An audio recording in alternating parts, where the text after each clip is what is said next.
ఎందుకు పెట్టుకోవాల్సి వచ్చింది? Save constitution, save India. మనందరికీ నిన్న మన ఏపీసీఎల్ఏ తరఫున కూడా మన అల్లూరి విజ్ఞాన కేంద్రంలో ఏపీసీఎల్ఏ వాళ్ళు కండక్ట్ చేశారు నాతోనే. దానికి స్టూడెంట్స్ ఎక్కువ మంది వచ్చారు. వాళ్ళని అడిగాను నేను, ఏంటి కాన్స్టిట్యూషన్ ఆఫ్ ఇండియా గురించి ఇప్పుడు మీరు ఏమనుకుంటున్నారంటే, అందరూ మేము కాన్స్టిట్యూషన్ ఆఫ్ ఇండియా ప్రమాదంలో ఉందని అనుకుంటున్నాం అన్నారు. ఎందుకు ఉందని అనుకుంటున్నాం? Students first year, second year వాళ్ళు అడిగితే వాళ్ళు ఒక్కొక్కళ్ళు వాళ్ళ పర్సెప్షన్ ఎందుకు రాజ్యాంగం ప్రమాదంలో ఉందో చెప్పారు. అది ఎక్కువ మంది మెజారిటీ ఒపీనియన్కి వెళ్ళిపోతుంది, లేకపోతే మతం అనేది ముందుకు వచ్చిందని, ప్రజాస్వామ్యం అనేది స్లోగా తగ్గిపోతుందని, ఈ దేశం నిదానంగా డిక్టేటర్షిప్లోకి వెళ్ళిపోతుందా అనే డౌటు, ఇలా రకరకాలుగా చిన్నపిల్లలు అయినప్పటికీ కూడా చెప్పారు. అంటే నెక్స్ట్ జనరేషన్లో కూడా అప్రహెన్షన్ అనేది వచ్చేసింది. రాజ్యాంగం అనేది ఒక థ్రెట్లో ఉందనే పర్సెప్షను వచ్చింది. సో అంత పాపులర్గా ఈ థ్రెట్ అనేది ఎందుకు పర్సెప్షన్లోకి వచ్చింది, ఎప్పటి నుంచి వచ్చింది అనేది మనం చూస్తే మనందరికీ తెలిసిన విషయమే. 2014 తర్వాత ఈ పర్సెప్షన్ వచ్చింది, రాజ్యాంగం అనేది ప్రమాదంలో పడింది అనేది. మనం కొన్ని వందల సంవత్సరాలు పోరాడి బ్రిటిష్ వాళ్ళతో, మరి మన స్వాతంత్ర సమరయోధులు మన వీళ్ళందరూ కలిపి కూర్చుని అనేక దేశాలు తిరిగి వాళ్ళు అన్ని మంచి కలిపి మనకి రాజ్యాంగం రాశారు. అందరికీ తెలిసిన విషయాలే. మన రాజ్యాంగం గొప్పదనం కూడా మీకు తెలుసు. It is an organic constitution. ప్రపంచంలో చాలా దేశాల్లో రాజ్యాంగం కాలపరిమితి ఎంతో తెలుసా? 17 సంవత్సరాలు. అంటే 17 సంవత్సరాల తర్వాత వాళ్ళ రాజ్యాంగం మారిపోతుంది, కొత్త రాజ్యాంగం రాసుకుంటున్నారు, అది పనికి రావట్లేదు. అలాగే ఇంకో కొన్ని ఉన్నాయి. కొన్ని దేశాల్లో చాలా చిన్న రాజ్యాంగం ఉంది, అసలు వాళ్ళు సవరణలు చేయకుండానే ఇప్పటిదాకా కొన్ని దశాబ్దాలు నడుపుతున్నారు.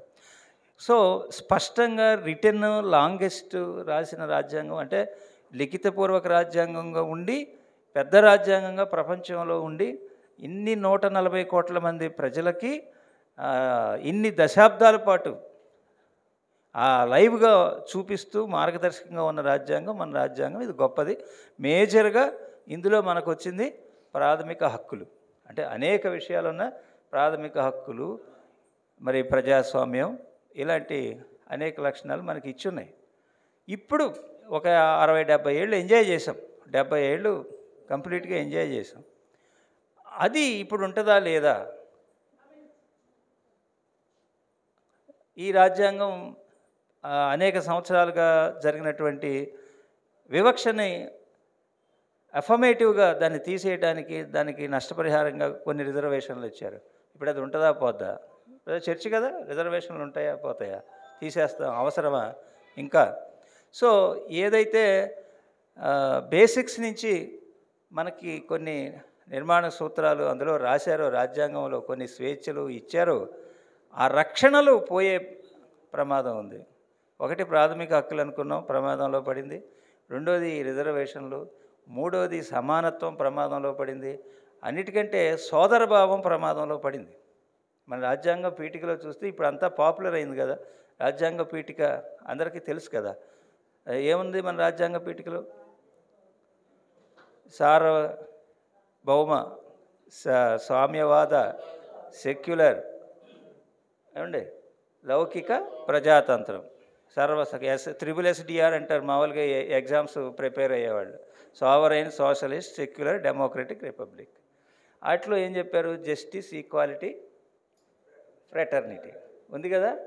ఇవన్నీ కూడా ఇప్పుడు మీరు చూస్తే ఈ మధ్య ఒక సెంట్రల్ గవర్నమెంట్ మినిస్టరు ఒక ప్రియాంబుల్, ఒక పీఠిక, ఒక ఫార్మేట్ తయారు చేసి దాంట్లో సెక్యులర్, సోషలిస్ట్ తీసేసి ఒక ఫార్మేట్ పెట్టారు. అదేమంటే బై మిస్టేక్ అన్నారు. ఒక మినిస్టర్ అది బై మిస్టేక్ జరిగిందిలే. ఇంకో మినిస్టర్ అన్నాడు తీసేస్తే మాత్రం తప్పే ఉందండి, దీని మీద పెద్ద చర్చ జరగాలని. అంటే మన రాజ్యాంగంలో మౌలిక లక్షణాలను వాళ్ళకి నచ్చని తీసేసేదానికి ఒక ఆయన డైరెక్ట్గా సదానంద గౌడ్ లా మినిస్టర్ ఉండగా చెప్పాడు. ఏం చెప్పాడు? అసలు మేము రాజ్యాంగం మార్చడాకే వచ్చామని చెప్పాడు. కాబట్టి రాజ్యాంగం అనేది ప్రమాదంలో పడింది అనేది మనకు ఖచ్చితంగా అందరూ ఇందాక చెప్పినట్టు పర్సీవ్ చేయగలుగుతున్నాం, అర్థం చేసుకోగలుగుతున్నాం, గమనించగలుగుతున్నాము. అది ఇలాంటి పద్ధతులు ఒకటైతే, మనం ఇప్పుడు మీ స్టీల్ ప్లాంట్‌లో చేస్తున్నటువంటి ఈ ఉక్కు ఫ్యాక్టరీ తీసేసే పరిస్థితి కానివ్వండి, మొత్తం ప్రైవేటైజేషన్ చేసి రిజర్వేషన్లకి పరోక్షంగా ఇచ్చేసే కార్యక్రమం కానివ్వండి, మొత్తం ప్రైవేటైజేషనే కదా. మరి కాంట్రాక్ట్ బేసిస్ అని, అవుట్ సోర్సింగ్ అని, రకరకాల డైలీ వేజెస్ అని, అసలు ఉద్యోగాలే లేకుండా చేసి వాటిలో రిజర్వేషన్లు లేకుండా చేసే పరిస్థితి. సో ఈ విధంగా ఒక మార్గం. అలా కాకుండా మీరు రోజు పేపర్ చూస్తే ఒక 2-3 సంవత్సరాల నుంచి గవర్నర్లు పాత్ర చూస్తే, గవర్నర్ల గురించి పాత్ర చూస్తున్నారు కదా. ఏం చేస్తున్నారు గవర్నర్లు?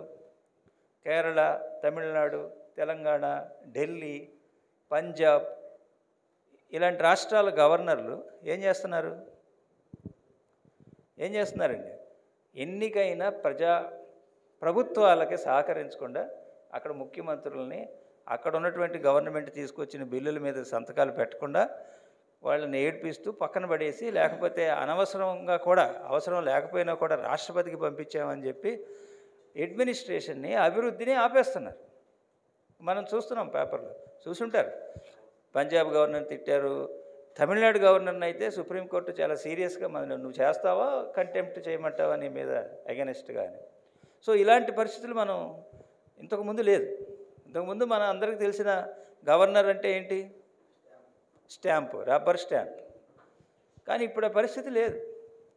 ప్రతి దాంట్లోనూ వాళ్ళే స్టేట్మెంట్లు ఇస్తున్నారు. మొన్నటిదాకా తెలంగాణలో ఒక ఆవిడ ఉంది కదా, సో తమిళిసై ఆవిడ ఏం చేసిందో మనకు తెలియదా?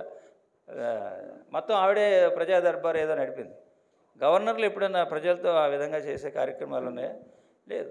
సో ఈ విధంగా పంజాబ్ గవర్నరు ఒకళ్ళ తర్వాత వాళ్ళు, కేరళ వాళ్ళు రెగ్యులర్గా తగాదా పడుతున్నారు యూనివర్సిటీల్లో వాళ్ళకి కావాలని, ఇన్ని చూస్తున్నాం కదా. సో అక్కడ హయ్యెస్ట్ కాన్స్టిట్యూషనల్ బాడీస్ కూడా రాజ్యాంగాన్ని సంక్షోభంలోకి నెట్టే పరిస్థితి. స్పీకర్ల పరిస్థితి, స్పీకర్లు చూస్తున్నారుగా.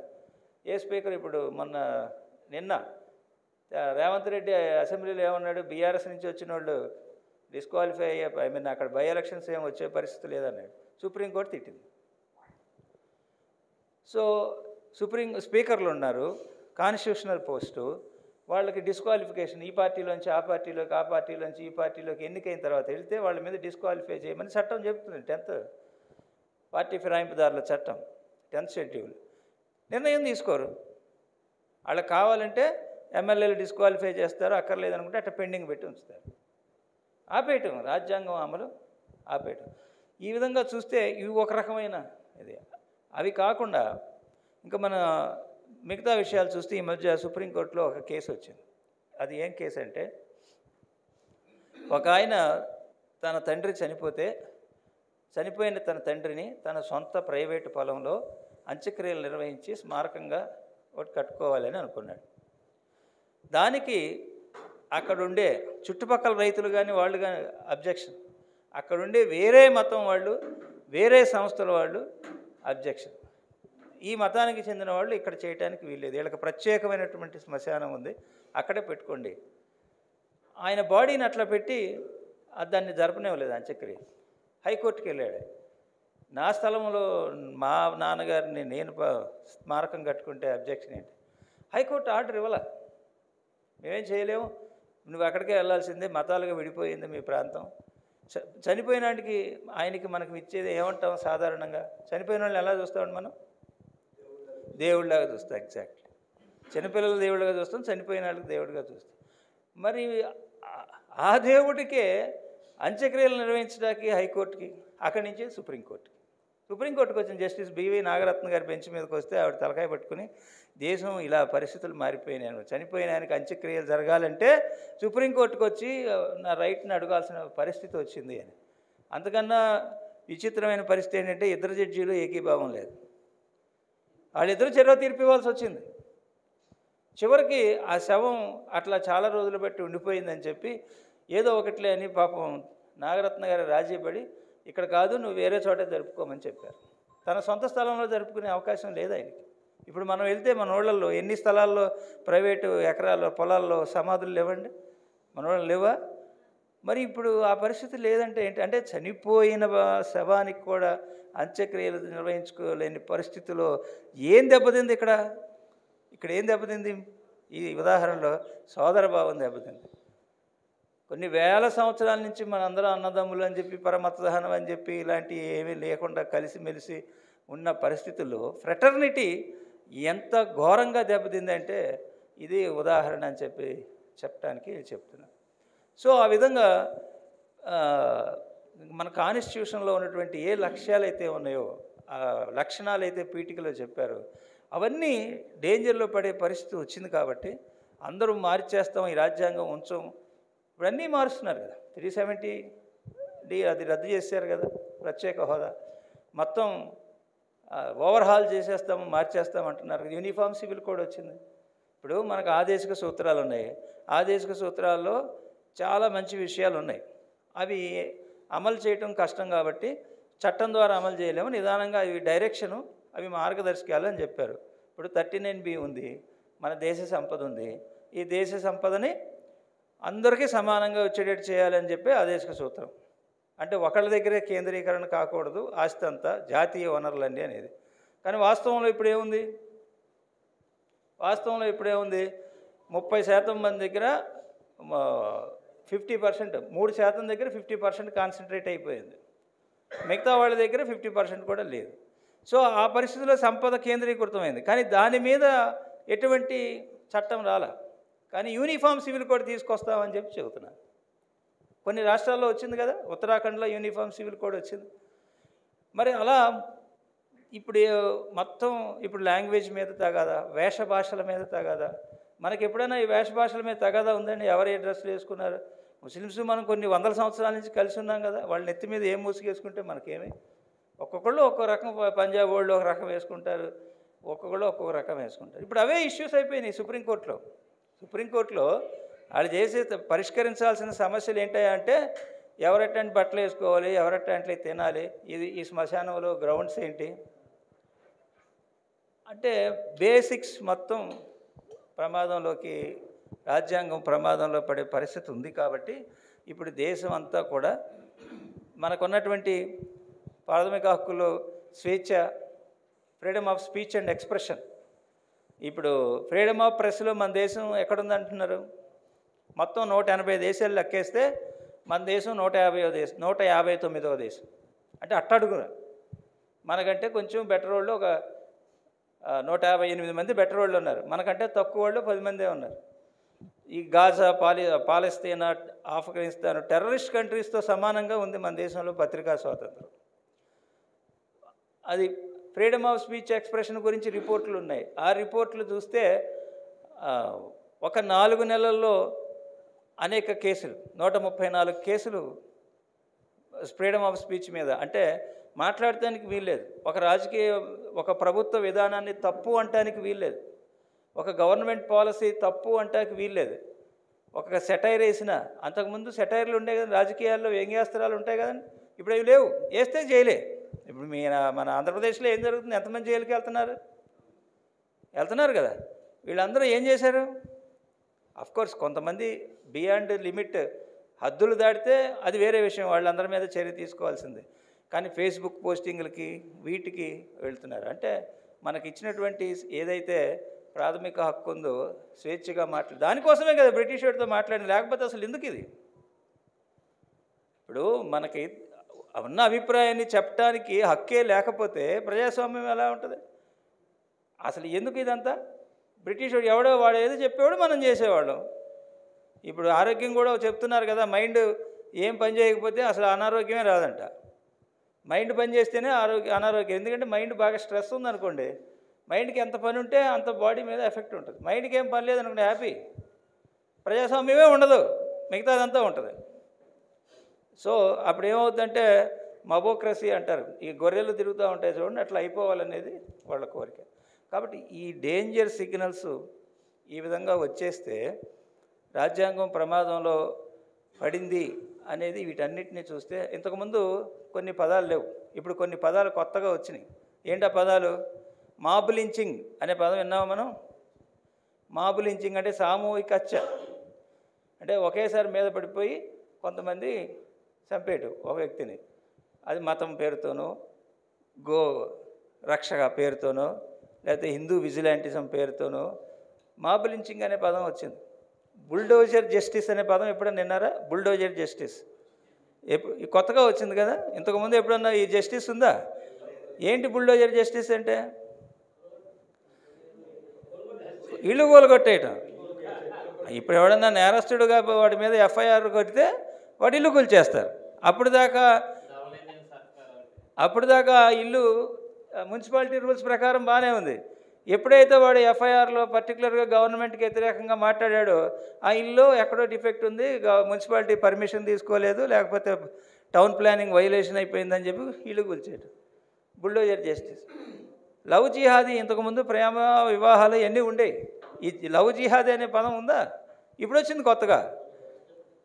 సో ఇలాంటివన్నీ కౌ విజిలాంటిజం అంట, గోరక్షణ అంట, ఇవన్నీ వచ్చి హిందూ విజిలాంటిజం వచ్చి ఇందులో భయంకరంగా జరుగుతున్న పరిస్థితుల్లో, అసలు ఫ్రెటర్నిటీ పూర్తిగా దెబ్బతిని ఉన్న పరిస్థితుల్లో సుప్రీంకోర్టుకి ఇదే పని అయిపోతుంది. అసలు ప్రాథమిక హక్కులు అనే విషయాలు పోయినాయి. నిన్న కూడా జస్టిస్ ఓకా గారి బెంచ్ ఒకటి చెప్పింది, అసలు పోలీసులకి 75 సంవత్సరాలు అయిన తర్వాత కూడా పోలీసులకి ఏమాత్రం ట్రైనింగ్ లేదు.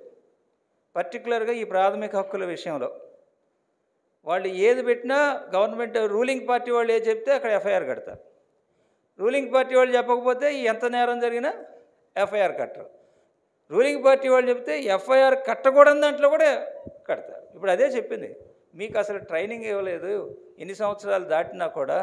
ఇప్పటికైనా రాష్ట్ర ప్రభుత్వాలు పోలీసులకి ట్రైనింగ్ ఇవ్వండి. స్వేచ్ఛగా మాట్లాడే హక్కు ఉంది, వ్యంగ్యాలు వేసే హక్కు ఉంది, కామెడీ చేసే హక్కు ఉంది. ప్రభుత్వ విధానాలు ఏదన్నా ఉంటే తప్పు ఉంటే వాళ్ళ భావాలను వ్యక్తీకరించే అవకాశం ఉంది. మీరు ట్రైనింగ్ ఇవ్వకుండా ఇట్లా పోలీసులని వదిలేస్తే ఈ హెరాస్మెంట్ ఇదంతా తప్పు అని చెప్పి చెప్తుంది.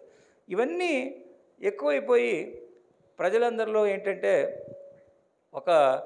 అప్పుడు ఎంత అయితే స్వాతంత్ర పోరాటం చేసి ఈ రాజ్యాంగాన్ని రాసుకున్నామో మళ్ళీ ఇంకొక పోరాటం చేస్తే కానీ ఈ రాజ్యాంగం నిలబడదా అనే ప్రమాదం ఇప్పుడు వచ్చే పరిస్థితి ఉంది.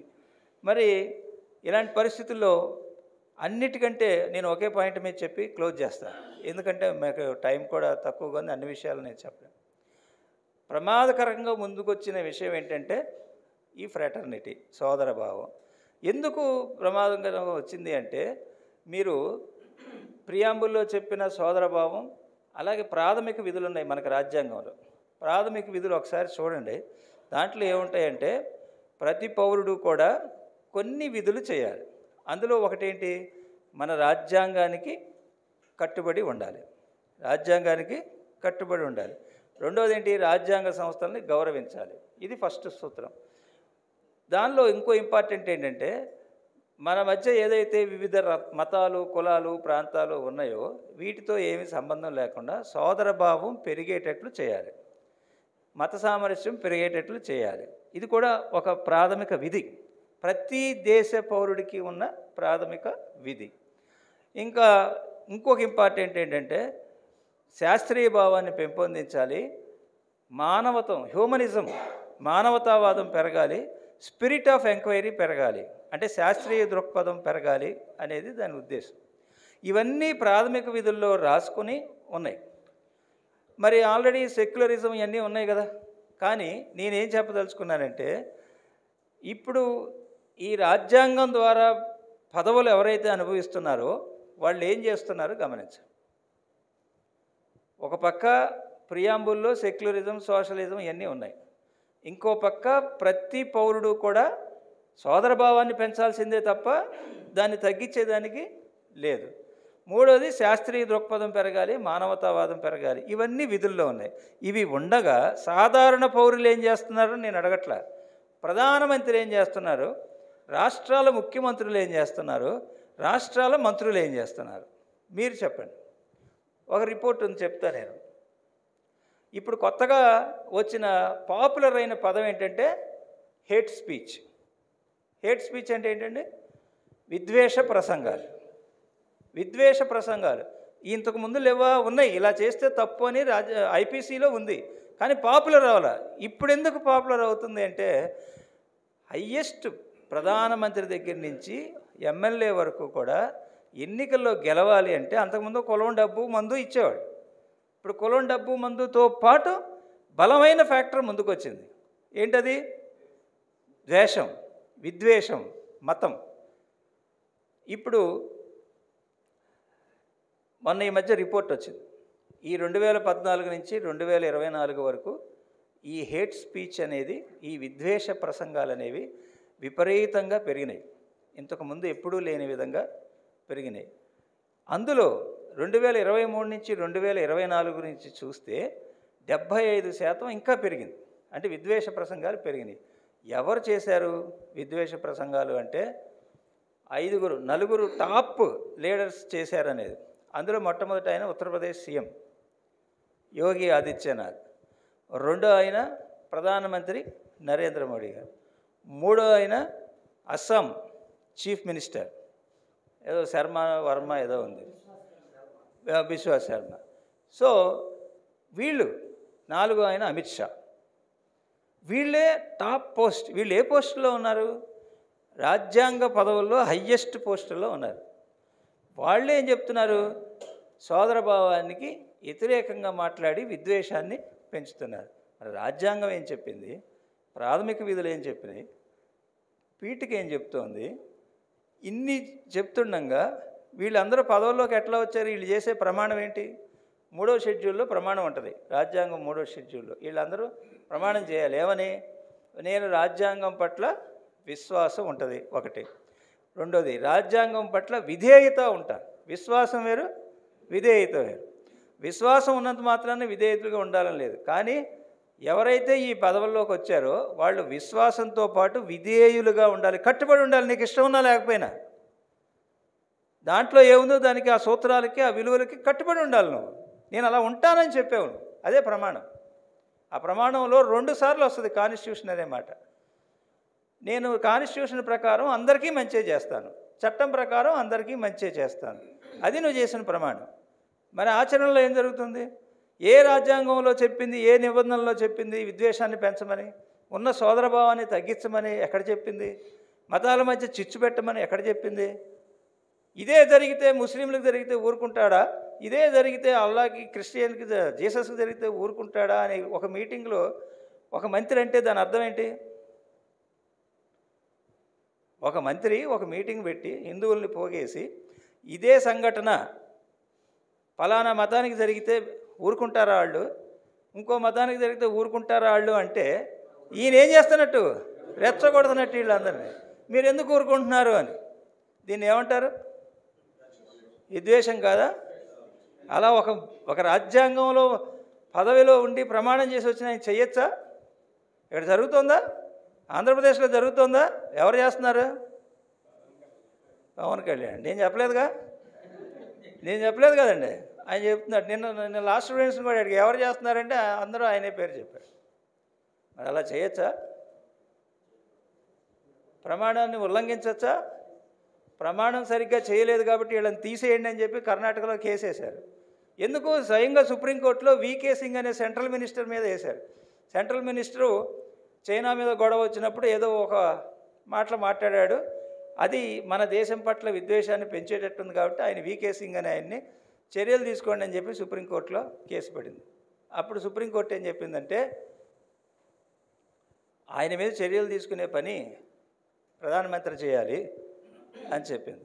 దాని వెనకమాల ఉన్న బ్యాక్గ్రౌండ్ ఏంటంటే ఇలాంటి చర్చ ఒకసారి రాజ్యాంగం మన అంబేద్కర్ గారు చర్చ అసెంబ్లీలో జరిగేటప్పుడు రాసేటప్పుడు చర్చ వచ్చింది. మంత్రులుగా ఎవరిని నియమించాలి అని.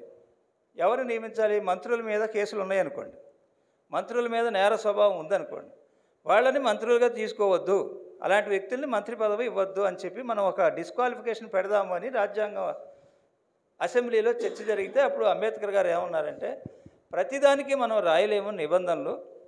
ఈ రాజ్యాంగం ప్రధానమంత్రి మీద చాలా విశ్వాసాన్ని ఉంచింది, అలాగే ముఖ్యమంత్రి మీద విశ్వాసం ఉంచింది.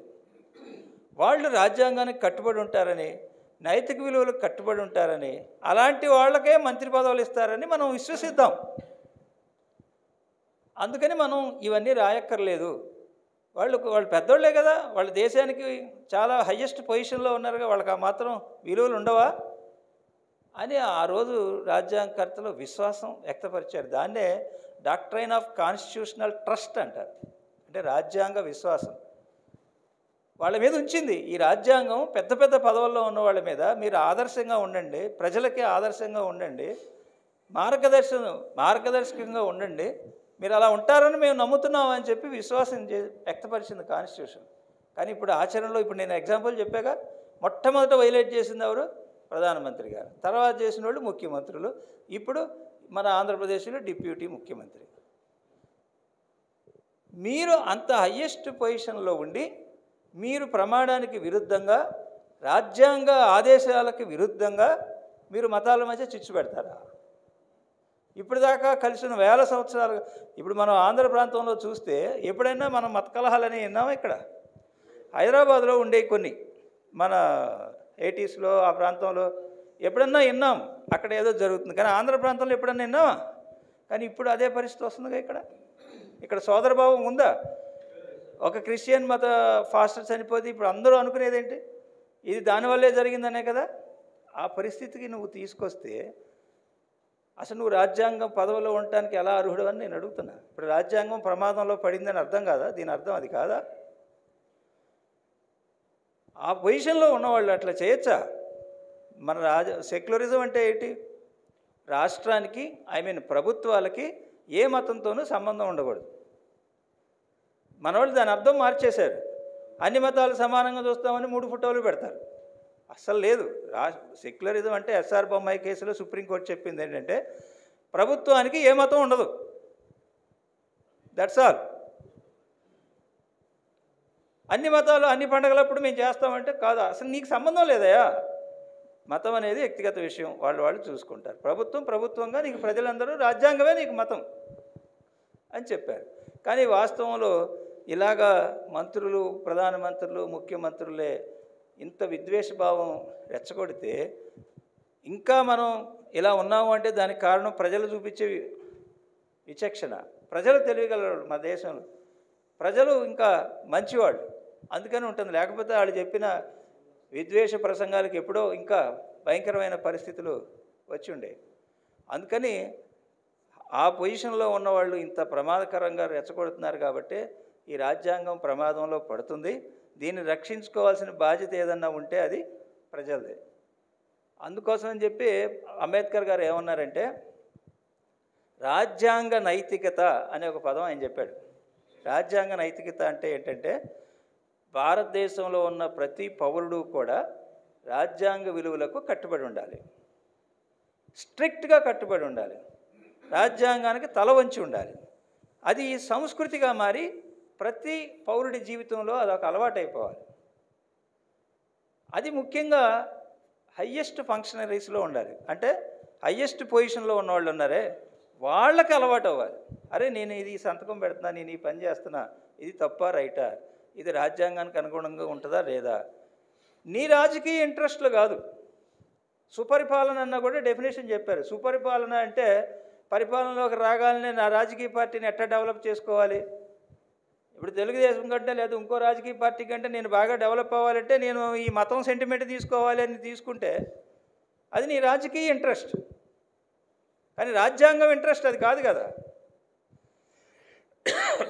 గుడ్ గవర్నెన్స్ అంటే బియాండ్ పొలిటికల్ ఇంట్రెస్ట్. నీ రాజకీయ ఇంట్రెస్ట్లు పక్కన పెట్టి ప్రజల సంక్షేమం చూసినప్పుడే గుడ్ గవర్నెన్స్. అలాగే ఈ రాజ్యాంగ నైతికత అనేది హయ్యెస్ట్ పొజిషన్లో ఉండాలి. ఇది ప్రతి పౌరుడికి తెలియాలి. ప్రతి పౌరుడు కూడా రాజ్యాంగానికి కట్టుబడి ఉండాలి. అలా ఉన్నప్పుడే రాజ్యాంగం అనేది పనిచేస్తుంది, లేకపోతే పనిచేయదు. గొప్ప రాజ్యాంగం రాసి ఉండొచ్చు, కానీ అమలు చేసేవాడు సరిగ్గా లేకపోతే అది పనిచేయదు. నువ్వు ఎంత చెడ్డ రాజ్యాంగం రాసినా అమలు చేసేవాడు మంచివాడైతే ఖచ్చితంగా ఉంటుంది. ఫెడరలిజం ప్రమాదంలో పడింది. ఇప్పుడు సుప్రీంకోర్టులో కేసులు, రాష్ట్రాల మధ్య కేసులు, రాష్ట్రాలు కేంద్రాల మీద కేసులు. కేరళ వాళ్ళు మాకు ఇవ్వాల్సిన డబ్బులు ఇవ్వట్లేదు, మాకు డబ్బులు ఇప్పించండి అని సుప్రీంకోర్టుకు వస్తుంది. ఎవరు ఇవ్వట్లేదు? Central government. రాష్ట్రాలన్నీ దావాలు వేస్తున్నాయి సెంట్రల్ గవర్నమెంట్ మీద. దాని అర్థం ఏంటి? ఫెడరలిజం దెబ్బతింటుంది, సమాఖ్య వ్యవస్థ దెబ్బతింటుంది. పవర్ అంతా సెంట్రల్ గవర్నమెంట్లో కాన్సన్ట్రేట్ అవ్వాలనేది ఇప్పుడు ఉన్న పరిస్థితి. సో నేను చెప్పేది ఏంటంటే నిజంగానే రాజ్యాంగం ప్రమాదంలో ఉన్నది. 270 సీట్లు ఉన్నప్పుడు, 240 సీట్లు ఉన్నప్పుడు ఒకే రకమైన స్టాండ్ లేదు. 270 సీట్లు ఉన్నప్పుడు భయంకరంగా ఇంకా దాడులు జరిగినాయి. కానీ 240 సీట్లు, ఓ 30-40 సీట్లు తగ్గేసరికి అబ్బే మేము రాజ్యాంగానికి వ్యతిరేకం కాదు, మేము కట్టుబడి ఉన్నామని చెప్తున్నారు కనీసం మాటకి. అంతకుముందు డైరెక్ట్గా చెప్పారు మేము మార్చేస్తామని. మేము ఇప్పుడేమంటున్నారు, మేము ఖచ్చితంగా దీన్ని ఫాలో అవుతాము అంటున్నారు. కానీ పనులన్నీ వేరేగా ఉన్నాయి. అంటే నేను ఎందుకు చెప్తున్నానంటే ఈ రాజ్యాంగ నైతికతననే కనుక మనం ప్రచారం చేయకపోతే, దీన్ని ప్రజలందరికీ రాజ్యాంగం యొక్క ప్రాధాన్యత చెప్పి దాన్ని కాపాడుకోవాలనే అవేర్నెస్ తేకపోతే, ఇప్పుడు ఎన్ని చట్టాలు మార్చేశారు, అన్నీ వక్ఫ్ బిల్లు వచ్చేసింది కదా, అది పచ్చి వివక్షాపూరిత బిల్లు. నేను దాన్ని చదివాను, నేను చాలా చోట్ల మాట్లాడాను. అది ఖచ్చితంగా టార్గెట్, వక్ఫ్ ఆస్తుల మీద టార్గెట్. వాళ్ళు ఏదనుకుంటే ఆ బిల్లులు వస్తున్నాయి. రైతు చట్టాలు వచ్చినాయి, కొత్త చట్టాలు ఐపీసీ, సిఆర్పిసి తీసేశారు కదా, వాటి బదులు చట్టాలు, అవి పనికిమాలిన చట్టాలు, ఏమీ లేదు అందులో. ఈ 100-150 సంవత్సరాల నుంచి బ్రిటిష్ ఓడిచ్చిన లాంగ్వేజ్ అంతా పోతాయి, బ్రిటిష్ ఓడిచ్చిన నంబర్లన్నీ పోతాయి, మళ్ళీ కొత్త నంబర్లు గుర్తుపెట్టుకోవాలి. అదంతా పనికిమాలిన ప్రాసెస్. న్యాయ వ్యవస్థకి, లాయర్లకి, ప్రజలకి ఓ సంక్లిష్టమైన పరిస్థితి తప్ప అందులో ఒక లాభం లేదు. అయినా మార్చారు, వాళ్ళు అనుకున్నారు, మార్చారు. ఇప్పుడు భాషా వివాదాలు జరుగుతున్నాయి కదా. సో ఇవన్నీ కూడా కావాలని వాళ్ళు తీసుకొచ్చిన ఒక ఎజెండా, దాని ఫలితంగా రాజ్యాంగం ప్రమాదంలో పడింది. మనకి ఏకసూత్రం, ఒకటే సూత్రం మనం గుర్తుపెట్టుకోవాల్సింది రాజ్యాంగం. ఇప్పుడు ఏ రాజ్యాంగం ఎట్లా ఉందో దీన్ని యాజ్ టీజ్గా మనం నిలబెట్టుకోగలిగితే మనకున్న హక్కులు, మనకున్న స్వేచ్ఛలు యాజ్ టీజ్గా ఉంటాయి. లేకపోతే ప్రమాదంలో పడినట్టే. దాన్ని అంబేద్కర్ గారు చెప్పినట్టు ప్రజలందరినీ కల్టివేట్ చేసే బాధ్యత మనందరి మీద ఉంది. అందుకోసమనే ఇప్పుడు మా లాయర్ల సంఘాలు కానివ్వండి, లేదు పౌర హక్కుల సంఘాలు కానివ్వండి, దేశవ్యాప్తంగా ఇదే పనిలో ఉన్నారు. ఏంటి, రాజ్యాంగాన్ని కాపాడుకోండి, రాజ్యాంగాన్ని రక్షించుకుందాం. అది ఉంటేనే ఇండియా ఉంటుంది. ఆ రాజ్యాంగం లేకపోతే ఇండియా ఇలా ఉంటుందని మనం ఊహించలేం. డిక్టేటర్షిప్, దీనికి కొత్తగా వచ్చిన పేరు ఏంటంటే ఎలక్టెడ్ డిక్టేటర్షిప్, ఎన్నిక కాబడిన నియంతృత్వం. మామూలుగా డిక్టేటర్షిప్కి ఎలక్షన్ ఉండవు, కానీ ఎలక్షన్ జరుగుతూనే డిక్టేటర్షిప్ ఉంది. మీరు ఏ సంస్థ ఇండిపెండెంట్గా లేదు. ఇప్పుడు ఎలక్షన్ కమిషన్ మీద నమ్మకం ఉందా మనకి? ఈవీఎంల మీద ఇప్పటికే డౌటే కదా. ఈవీఎంల మీద అదొక పెద్ద అర్థం కాని పదార్థం అయిపోయింది, బ్రహ్మ పదార్థం అయిపోయింది, నిజమో కాదా అనేది. ఎలక్షన్ కమిషన్ మీద నమ్మకం లేదు, ఆర్బీఐ మీద నమ్మకం లేదు, కంట్రోల్ అండ్ ఆడిటర్ జనరల్ మీద నిజం చెప్తున్నాడని నమ్మకం లేదు. ఇప్పుడు ఈడీ ఉంది, ఎన్ఫోర్స్మెంట్ డైరెక్టరేట్, సిబిఐ ఉంది. అందరికీ తెలిసిన విషయం ఏంటి, నేనేం చెప్పలేదు కదా. ఈడీ, సిబిఐ దేనికి ఉపయోగపడుతుందండి? ప్రతిపక్షాలను నోరు నొక్కడానికి ఉపయోగపడుతుంది. మీరు లెక్కలు తీయండి, ఈడీ వాళ్ళు ఎన్ని కేసులు పెట్టారు, ఎన్ని కేసుల్లో శిక్ష పడింది? కనీసం 1% కూడా లేదు శిక్ష. మరి కేసులు ఎందుకు పెడుతున్నారు అంటే వాళ్ళని భయపెట్టాలి. 95% కేసులన్నీ కూడా ప్రతిపక్షాల మీదే ఉంది. పాలకపక్షంలో ఎవరు తప్పు చేయట్లేదా? జరగట్లేదు. మళ్ళీ వీళ్ళు తప్పు చేసి బీజేపీలోకో లేదా రూలింగ్ పార్టీలోకి వెళ్ళిపోతే మళ్ళీ వాళ్ళ మీద ఈడీ కేసు నడవదు. కాబట్టి ప్రతి సంస్థ కూడా తన స్వతంత్రతను దెబ్బతింది. ఏ సంస్థలో ఎందుకు? న్యాయ వ్యవస్థ మీద నమ్మకం ఉందా ఇప్పుడు? గతంలో ఉన్నంత లేదు. ఢిల్లీలో నోటగట్టలు ఉన్నాయి. సో ఎందుకు ఈ పరిస్థితి వచ్చింది? అన్ని రాజ్యాంగ సంస్థల మీద ఈ విధంగా నమ్మకం పోతే అసలు ఏమైపోద్ది? ఆయన ఎవరో ఒక ఆయన హైకోర్టు జడ్జి డైరెక్ట్గా బిహెచ్పి మీటింగ్కి వెళ్ళిపోయి ఈ దేశంలో మెజారిటీ వాడు చెప్పింది వినాల్సిందే అన్నాడు. ఆయన సుప్రీంకోర్టు వాళ్ళు పిలిచి వార్నింగ్ ఇచ్చారు, పిచ్చి పిచ్చిగా మాట్లాడు, మాకు మెజారిటీ అనేది లేదు ఇక్కడ. రాజ్యాంగ నైతికత ఏం చెప్పుద్దంటే ప్రతి పౌరుడి భావాలని గౌరవించండి. చట్టం ఏంటనేది వేరే విషయం. చట్టం అంటే మెజారిటీ ఉన్నది మన పార్లమెంట్లోనూ వాటిలోనూ అవుతాయి. అంత మాత్రాన మైనారిటీ అభిప్రాయాలు గౌరవించకూడదా? ఒకప్పుడు సుప్రీంకోర్టులో మెజారిటీ అభిప్రాయాలన్నీ తర్వాత మారిపోయినాయి. మైనారిటీగా ఒకళ్ళిద్దరు చెప్పిందే రైట్ అని తర్వాత గమనించారు. కాబట్టి ఇప్పుడు శాస్త్రవేత్తలు ఒకళ్ళిద్దరే ఉంటారు, వాళ్ళు గమనించినవి, వాళ్ళు కనిపెట్టిన తర్వాత కదా పాపులర్ అయ్యేది. ఈ భూమి గుండ్రంగా ఉందన్నారు, అదే బలపరుపుగా ఉందన్నారు. అది తప్పని చెప్తే ఆయన చంపేశారు. చివరికి ఇప్పుడు ఏమి నిరూపించబడింది. అందుకని చెప్పి అప్పుడు ఆయన చెప్పింది తప్పని అంటారా? కాబట్టి మైనారిటీ భావాలను కూడా రక్షించాలి. ఎప్పుడూ కూడా రాజ్యాంగం మెజారిటీ వాళ్ళ ప్రకారం పోవాలని చెప్పదు. ప్రాథమిక హక్కులను గౌరవించాలి. మహిళల్ని శబరిమల కేసులో ఇదే చెప్పారు. ఆ మెజారిటీ మా మత సంస్థలు ఒప్పుకోన్నారు. మత సంస్థలతో మాకు సంబంధం లేదు, రాజ్యాంగం ప్రకారం మహిళలకు హక్కులు ఉన్నాయి అంతే. మీ మత విశ్వాసాలు మాకు సంబంధం లేదు. మత విశ్వాసాలు, మత నైతికత కంటే రాజ్యాంగ నైతికత గొప్పది అని చెప్పింది సుప్రీంకోర్టు. సో ఈ విధంగా ఆ రాజకీయ నైతికతలో ఈ అంశాలన్నీ ఉంటాయి. బహుళత్వం ఉండాలి, వివిధ డైవర్సిటీని కాపాడటం, డైవర్సిటీని సపోర్ట్ చేయటం అనేది రాజ్యాంగ నైతికత. ఈ విషయాన్ని మనం పాపులర్ చేయాలి. ముఖ్యంగా ఎమ్మెల్యేలు, మంత్రులు, ముఖ్యమంత్రులు హయ్యెస్ట్ పొజిషన్లో ఎవరైతే ఉన్నారో వాళ్ళు రాజ్యాంగానికి కట్టుబడి లేకుండా రాజకీయ ప్రయోజనాలకు కట్టుబడి మాట్లాడితే మళ్ళాంటి వాళ్ళందరూ ప్రశ్నించడం నేర్చుకోవాలి. మేమేం పార్టీల గురించి మాట్లాడతలా, రాజ్యాంగం గురించి మాట్లాడుతున్నాం. నీ ప్రయోజనాల కోసం ఎందుకండి ఇలా చేస్తారు? సో అది మనం నేర్చుకుంటే మనం రాజ్యాంగాన్ని రక్షించుకున్న వాళ్ళం అవుతాం. రాజ్యాంగాన్ని రక్షించుకోవాలని చెప్తూ దాన్ని ఇలాంటి సంస్థలు, మీలాంటి సంస్థలు అందరూ చదువుకున్న వాళ్ళు మీరు. కాబట్టి మీరు కాకపోతే ఎవరు చేస్తారు? ఇంకా అనేక ఇతర సంస్థలతో కలుపుకుని మనం దీన్ని కాన్స్టిట్యూషన్ ప్రొటెక్ట్ చేసుకోవాలని కోరుతూ ఇప్పటికే చాలా టైం మీరు ఇచ్చారు. మీ అందరికీ ధన్యవాదాలు తెలియజేస్తూ సెలవు తీసుకుంటాను.